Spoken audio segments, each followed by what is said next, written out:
পনিরের জন্য এখন রেডি করা হচ্ছে। তো এখন আজকে আমার বর আনলো পনির, আমি ভাবলাম আজকে একটু পনির খাওয়া যাক।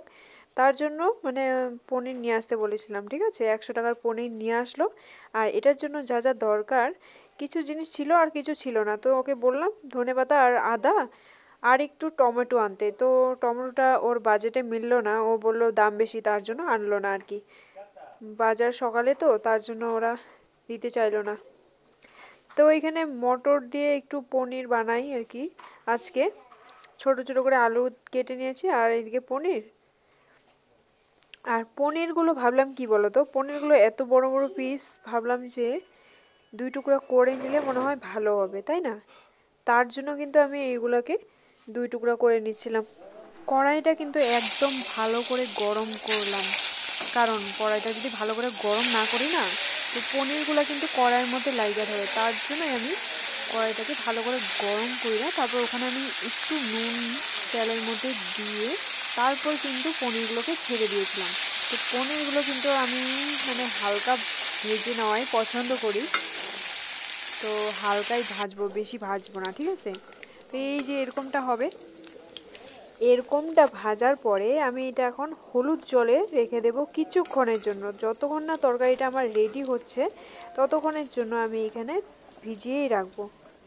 মশলা এখানে নিয়ে নিয়েছিলাম বাদাম, আদা, লঙ্কা আর হচ্ছে কিছু কিশমিশ, এখানে জিরা।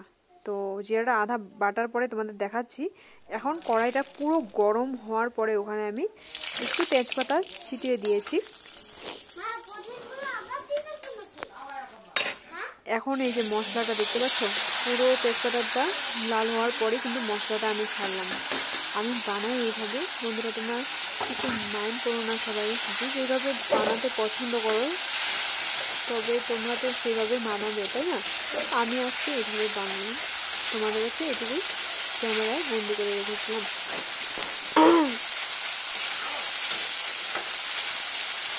পুরো মশলাটা ভালো করে কড়াইতে নেড়ে চেড়ে ভেজে নেওয়ার পরেই কিন্তু যখন কড়াই দিয়ে ধোয়া হচ্ছিল, মশলাটার থেকে তেল ছাড়ছিল, তখনই কিন্তু আমি কড়াইয়ের মধ্যে এই মটরশুঁটি বা কড়াইশুঁটি আর এদিকে আলুগুলি দিয়ে দিলাম, ঠিক আছে?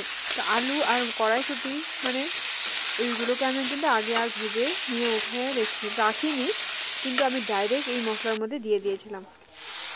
তারপর এটা যখন ভাজা হওয়ার পরে, কষানো হওয়ার পরে, এখানে আমি জল মানে পুরা দিইনি, আধা কড়াইয়ের মতন জল দিয়েছি।